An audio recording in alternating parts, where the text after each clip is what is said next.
گفتمش پوشیدہ خوشتر سر یار، خود تو در ضمن حکایت گوش دار۔ اب یہاں پر فرما رہے ہیں کہ میں نے اس سے یہ کہا جب اس نے میری روح نے اصرار کیا کہ یار کی باتیں کرو اور کچھ اسرار بتاؤ، تو میں نے کہا کہ پوشیدہ خوشتر سر یار، جو یار کا بھید ہوتا ہے نا، سر کہتے ہیں بھید کو، راز، اور یار مانے محبوب، محبوب کا اور دوست کا جو بھید ہوتا ہے وہ پوشیدہ رہنا ہی بہتر ہوتا ہے۔ خوشتر بہتر ہے، اور پوشیدہ تو معلوم ہی آپ کو۔ تو میں نے اس سے یہ کہا کہ محبوب کے اور یار کے راز کو پوشیدہ ہی رہنے دو، اس کو کھولو نہیں، کھلواؤ نہیں، یہی بہتر ہے کہ وہ پوشیدہ رہے۔ It is better that the secret of the friend should be disguised. تو اس کا پوشیدہ رہنا ہی بہتر ہے۔ It should be hidden. تو ورنہ وہ اوپن سیکریٹ ہو جائے گا اور پھر اس کی وہ حرمت باقی نہیں رہے گی۔ راز جو ہوتا ہے، راز کی جو حرمت ہوتی ہے نا، وہ اس کی پوشیدگی میں ہی ہوتی ہے۔ جب وہ اوپن سیکریٹ ہو جائے، کھل جائے، ہر ایک اس کو جو ہے سمجھ لے، جان لے، تو پھر وہ راز نہیں رہتا، پھر اس کی وہ حرمت نہیں رہتی اور اس کی وہ تقدیس پھر نہیں رہتی۔ اس لیے راز ہی کے لیے محرم راز ہوتا ہے، پھر محرموں کی ضرورت ہی کیا ہے، پھر تو مجمع عام میں ساری باتیں ہوں گی۔ تو محرم راز اور محرم اسرار جو ہوتے ہیں وہ اسی لیے ہوتے ہیں کہ ان کے پاس راز کی ایک دنیا ہوتی ہے، اور یہ گویا کہ رازوں کی اور اسرار کی ایک تقدیس کا انتظام ہے کہ ان میں پوشیدگی رکھی گئی ہے، ان کے لیے محرم ہوتے ہیں، اور ان محرموں کے درمیان، محارم کے درمیان وہ راز جو ہیں وہ آگے بڑھتے ہیں۔ تو اسی لیے یہاں بھی یہ فرما رہے ہیں کہ تم مجھ سے راز کی باتیں کیوں کہلوا رہی ہو، اے میری روح، اس کو پوشیدہ رہنے دو، یہ پوشیدہ ہی بہتر ہے۔ خود تو در ضمن حکایت گوش دار، بڑی پیاری بات ہے کہ تم اس کو حکایت کے ضمن میں سن لو، لسن ٹو اٹ، اس کو راز کی بات کو حکایت کے ضمن میں سن لو، listen to the content of the tale, listen to the contents of the tale, یعنی جو حکایت ہے نا اس کے ضمن میں سن لو۔ تو دیکھیں، راز کو ایسے بالکل کھول کے نہیں بیان کر سکتے، بلکہ اس کو کسی حکایت کے ضمن میں بیان کر دیا جائے گا۔ اب جو اہل راز ہیں اور جو عارفان راز ہیں یا محرم راز ہیں، وہ سمجھ لیں گے کہ کیا اشارہ ہے اور کیا بات کی گئی ہے۔ یہ ہوتا ہے صوفیانہ طریقہ، علماء صوفیہ اس طریقے سے بیان کرتے ہیں۔ شریعت میں یہ طریقہ نہیں ہے، شریعت میں تو کھول کے بتایا جاتا ہے، جب تک کھولیں گے نہیں تو لوگوں کو پتہ نہیں چلے گا، کیونکہ وہاں پہ تو عمل کرنا ہے، اس کے لیے تو مکلف ہیں کہ اس کو پھیلانا ہے، اس کو پہنچانا ہے، تو وہ ہمارے لیے ایک حجت ہے۔ اس لیے یہ بس اسی دنیا میں رہتا ہے، جو اس میں آ جائے گا ان کی دنیا میں، بس وہ پھر ان کا محرم بن جائے گا، اور پھر اس کو یہ چیزیں شفٹ ہونا شروع ہو جائیں گی۔ تو یہ ہمیشہ سے رہا ہے۔ تو اس لیے فرما رہے ہیں کہ حکایت کے ضمن میں اس کو سن لو، listen to the contents of the tale، تو ہم اس میں بیان کریں گے۔ آگے اب جو شعر آیا نا اس کا اگلا، یہ بھی ایک زندہ شعر ہے بھائی، اور یہ ایک سمجھ لو ایک مثال بن گیا، ضرب المثل کی طرح ہو گیا، لہذا آپ کو یہ ہو سکتا ہے بہت سی کتابوں میں ملے، جیسے پیچھے آیا تھا نا آفتاب آمد دلیل آفتاب، وہ بھی ایک ضرب المثل بن گئی۔ اسی طرح یہاں دیکھو، اس طرح کے اشعار جو ہوتے ہیں نا کلیہ ہوتے ہیں، وہ ایک پورا کلیہ ہوتے ہیں، یعنی اس کے ساتھ بہت ساری چیزیں جو ہیں وہ وابستہ ہو جاتی ہیں اور پھر وہ ہر جگہ اپلائی ہونے لگتے ہیں. خوش طرح باشد کے سر دل براں، گفت آیا در حدیث دیگراں.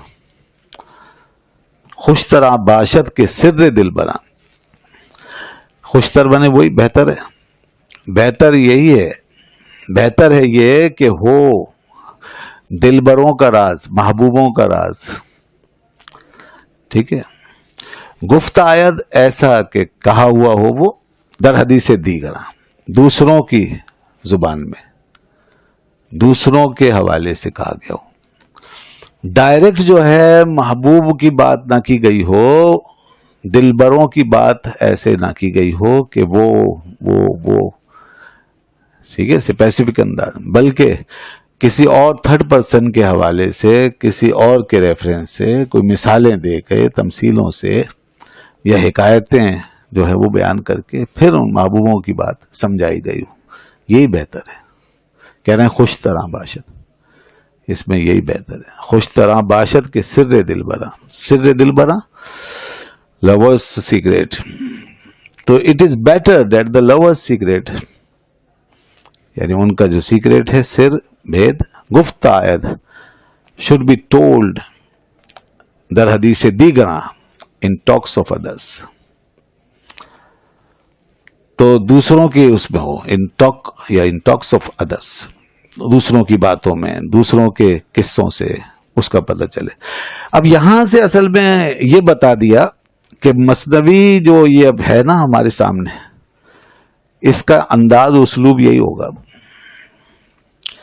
اور پہلے بھی لوگوں نے یہ انداز اختیار کیا ہے کہ اس میں آئیں گی تمثیلیں، مثالیں.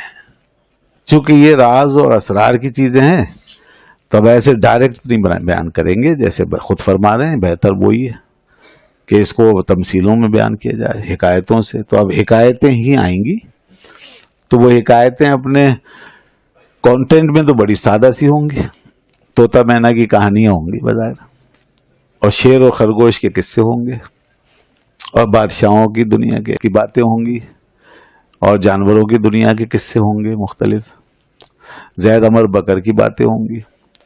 اس طرح مطلب یہ سب تمثیلیں بھری پڑی.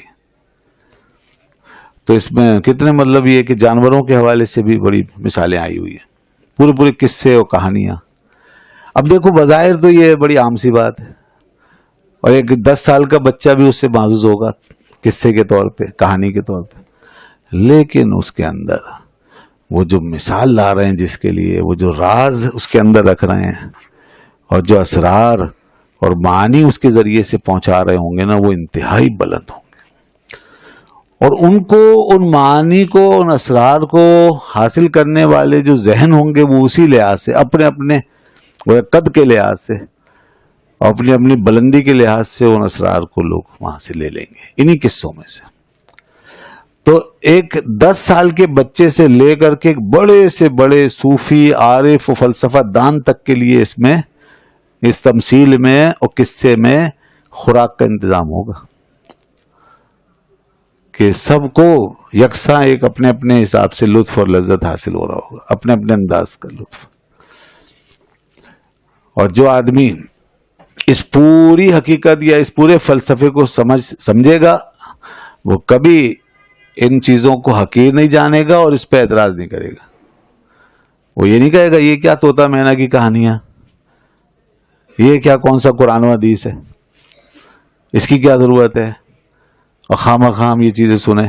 ہے نا ایسے بے باک، اصل میں پتہ ہی نہیں ہے انہیں، کچھ اندازہ ہی نہیں ہے کہ کیا چیز ہے.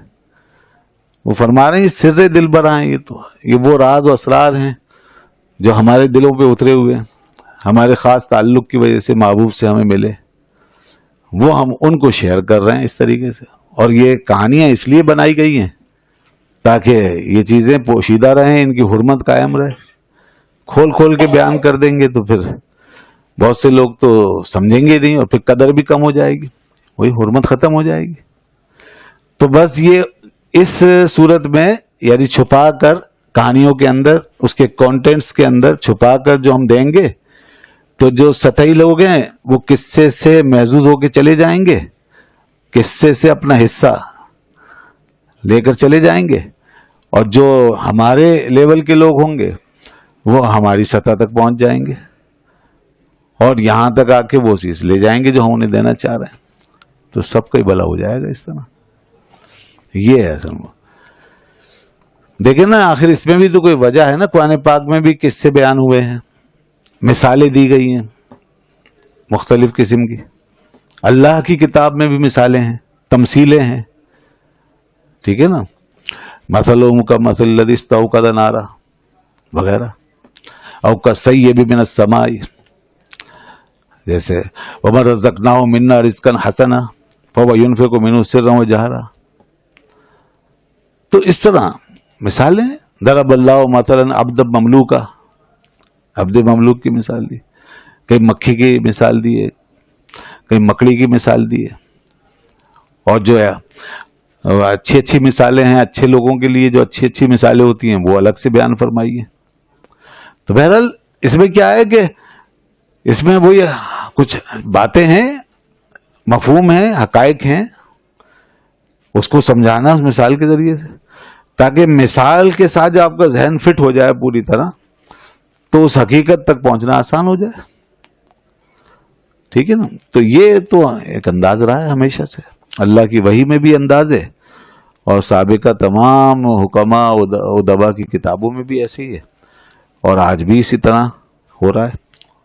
تو یہ مثنوی شریف کا یہ اسلوب ہوگا، اس طرح چلے گی.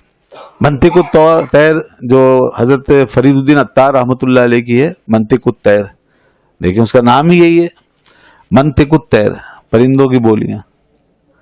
تو نام ہی پرندوں پہ رکھا ہے. اس میں بھی اسی طرح پرندوں کی باتیں کس سے، اس کو ایک مطلب استعارہ بنایا. تو یہ ہے جناب انداز. اس سے جو ہے ہمیں بہت کچھ جو ہے سبق سیکھنے کو مل جاتے ہیں، اور اس میں خود بخود ایک وسعت آ جاتی ہے اس انداز کو اختیار کرنے میں.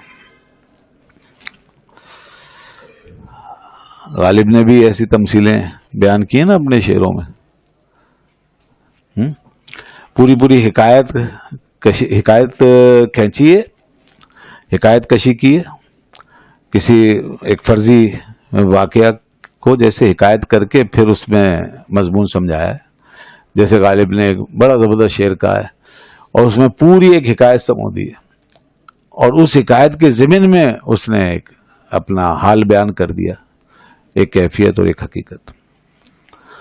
اور وہ یہ ہے کہ چمن میں قفس میں مجھ سے روداد چمن کہتے نہ ڈر ہمدم. قفس میں مجھ سے روداد چمن کہتے نہ ڈر ہمدم، گری ہے جس پہ کل بجلی وہ میرا آشیاں کیوں ہو. گری ہے جس پہ کل بجلی وہ میرا آشیاں کیوں ہو. دو پرندوں کی حکایت بنائی، ایک کو قید کر لیا، وہ مصیبت میں ہے. دوسرا آزاد ہے، جو اس کا بھائی ہے، اس کا دوست ہے، اس کا فیملی ممبر ہے، جو بھی ہے، اور وہ جو ہے اپنے چمن میں وہیں ہے جہاں یہ تھا پہلے. یہ بیچارہ قید ہو کے شکاری کے گھر میں پھنسا ہوا ہے، اس کے پنجرے میں. رات ہوئی تو بجلی کڑکی، بارش ہوئی، بجلی چمکی، بجلی گری، اور وہیں گری جہاں اس کا آشیانہ تھا اور جہاں اس کی فیملی تھی. اب اس کی مصیبت ڈبل ہو گئی کہ ایک تو قید میں، اور اوپر سے وہاں بجلی گر چکی ہے، اور اب اس کی جو مصیبت ہے اس کا خود اندازہ کریں. یہ ایک ہولناکی کی کیفیت بتائی اس کی. اب وہ جو وہاں پر اس کا بھائی تھا یا دوست تھا، وہ وہاں سے آتا ہے صبح صبح اس کو اس کے سارے گھر کا، اس کے آشیانے کا قصہ سنانے کے لیے. لیکن اس مصیبت زدہ کو جو آلریڈی مصیبت میں ہے، قید میں ہے، اس کو اب یہ کیا بتائے کیا وہ تیرے گھر پہ کیا گزرا، کیسے جل گیا تیرا آشیانہ، رات جو بجلی گری ہے اس نے کیا حشر کیا ہے. تو وہ یہ سوچ کے اس کی ہمت ہی نہیں ہو رہی کہ اب اس کے سامنے کچھ بولے. تو اب وہ بول نہیں پا رہا، مگر سر لٹکا کے بیٹھ گیا، غم سے ایسے نڈھال سر لٹکا کے، ہمت نہیں کر رہا. تو جب یہ نہیں بول سکا اس کی رعایت کی وجہ سے، اس کے خیال کی وجہ سے، تو وہی اندر سے کہنے لگا کہ قفس میں مجھ سے روداد چمن کہتے نہ ڈر ہمدم. جو ہوا ہے اس کی رودات کہتے نہ ڈرا، گری ہے جس پہ کل بجلی وہ میرا آشیاں کیوں. تو بس پھر میں یہی سوچتا ہوں کہ میرا آشیاں کیوں گری ہوگی کسی پہ. اس طریقے سے وہ اپنے غم کو غلط کرتا ہے. تو یہ پورا ایک گویا کہ دیکھو مضمون کیسے بنایا ہے، اور ایک شعر میں یہ پوری حکایت سمو دی، اور اس سے بتایا ہے کہ کسی مصیبت زدہ کا حال، یعنی ایک بڑی مصیبت کا نقشہ کھینچا ہے کہ ایک پرندہ جو ہے وہ بند ہے پنجرے میں، ایک مصیبت برداشت کر رہا ہے، ایک ظلم سہ رہا ہے، اور اس کے بعد پھر اس کے آشیانے پہ بجلی بھی گر جاتی ہے، اور اس طریقے سے وہ بس بے بس ہو کے رہ جاتا ہے. تو یہ طریقہ ہوتا ہے سمجھانے کا. اب یہ عام مضامین بھی جو ہوتے ہیں جیسے ہمارے فیلنگز کے، وہ بھی لائے جاتے ہیں حکایتوں کے ضمن میں، تمثیلوں میں. اور اسی طرح یہ جو ہماری یہاں کی لذتیں ہیں اور کیفیتیں ہیں ان کو بھی اس طرح بیان کرتے. اور صوفیہ کا مسئلہ دوسرا ہے، یہ سر دل براں یہ یہاں کی چیز نہیں. یہ جو پیرایا اختیار کر رہے ہیں، یہ کر رہے ہیں ان حقائق کے لیے جو سب سے بڑے حقائق ہیں، حقائق عالیہ ہیں. وہ حقائق سافلہ نہیں ہیں، حقائق عالیہ ہیں. یہ دنیا کے حقائق ہمارے آپ کے جو معاملات ہیں اور ہماری فیلنگز کی چیزیں، یہ تو حقائق سافلہ کہہ لیں جو ہر شخص کو پیش آ سکتے ہیں. مگر بہرحال ان کو بھی جو ہے وہ ایک پلین زبان میں بیان کرنا جو ہے ویسی تاثیر نہیں رکھتا جیسا کہ تمثیلوں سے سمجھانے میں تاثیر ہوتی ہے.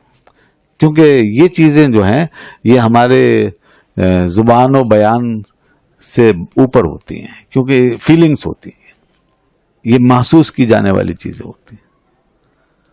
تو ان کو پھر جو ہے وہ اسی طرح تمثیلوں میں، اصل میں تمثیل، مجاز، تمثیل، استعارہ، تشبیہ، یہ چار چیزیں ہیں. یہ چار چیزیں ہماری مادی اور مانوی دنیا کے درمیان پل کا کام کرتی ہیں. ایک ہے مادی دنیا، ٹھیک ہے جی، جس کو ہم باقاعدہ جس کو جیسے محسوس کرتے ہیں اور جس کو برتتے ہیں، اور اس کا قصہ وہیں تک ہو کے ختم ہو جاتا ہے. ایک پانی کا ایک آپ نے اٹھایا گلاس پی لیا، بس ختم ہو گیا قصہ. یہ مادی دنیا. اسی طریقے سے آپ نے کھانا کھا لیا، ہضم کر لیا، ختم ہو گئی بات. کسی چیز کو چھو لیا، بس وہاں تک بات ختم ہو گئی.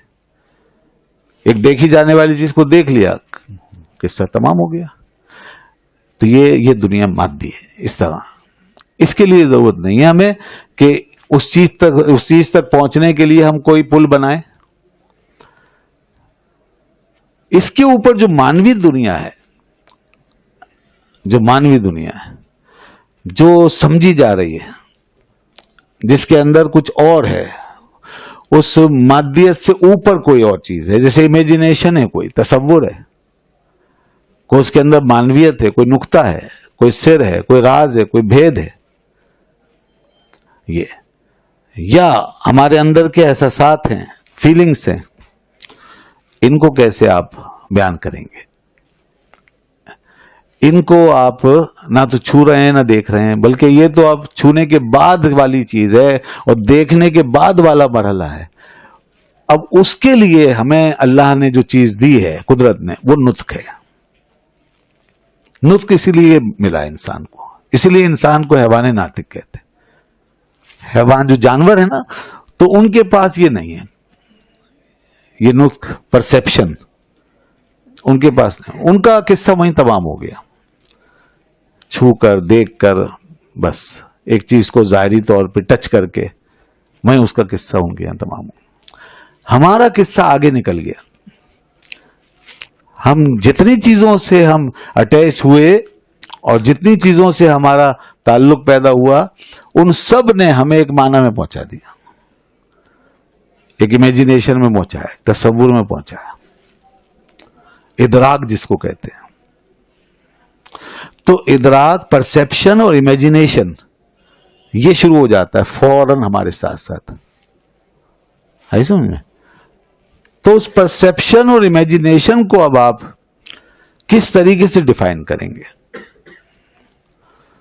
اب اس کو، چونکہ وہ مانوی دنیا ہے، یہاں سے شروع ہو رہی ہے، اور پھر اس کی کوئی حد نہیں ہے، کیونکہ حقائق پھر اس سے بھی آگے ہیں، پھر اس سے آگے ہیں، یہاں تک کہ تمام مادی حقیقتوں سے مابرا جو حقائق ہیں وہ والے حقائق پھر وہ جو محبوب حقیقی کے اسرار ہیں، اللہ رب العزت کے جو راز ہیں، تو وہاں تک جانے کے لیے، اس کو ڈیفائن کرنے کے لیے پھر آپ کو چاہیے ایک پل،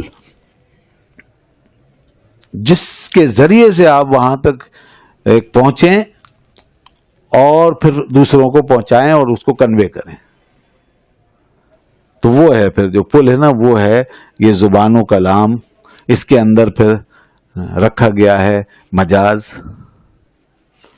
یہ مجاز اور یہ تشبیہ اور کنایا اور استعارہ اور تمثیل، یہ 4-5 چیزیں ہیں. یہ سب وہ گویا کے راستے ہیں، کاز ویز ہیں، اور یہ وہ پل ہیں، برج ہیں، جن کے ذریعے سے آپ ان حقائق تک پہنچتے ہیں پھر، یا ان کی تشریح و تعبیر کرتے ہیں. اچھا، پھر اس میں بھی یہ ہے کہ ضروری نہیں ہے کہ آپ سارے حقائق کا احاطہ کر لیں. یہ تو ایک پل بنا کے آپ نے کوشش کی ہے کہ اس کو آپ سمجھیں اور سمجھائیں، لیکن اگر ایسے حقائق ہیں کہ اب وہ کسی مجاز تشبیہ میں بھی نہیں اتر رہے تو کیا کریں؟ ان کے لیے کوئی پیرائے نہیں ہے، کوئی لفظ ہی نہیں ہے، کوئی مثال ہی نہیں ہے، تشبیہ نہیں ہے، کوئی کنایا نہیں ہے، کوئی استعارہ نہیں ہے، تو وہ پھر اور گہرائیاں. اس لیے تو آپ دیکھیں نا، مرزا عبد القادر بیدل اپنی دنیا میں کتنے آگے چلے گئے. وہ کہتے ہیں نا کہ اے بسا مانی کے ازنا محرمی ہائے زباں. بہت زبردست بات کی. اے بسا مانی کے ازنا محرمی ہائے زباں.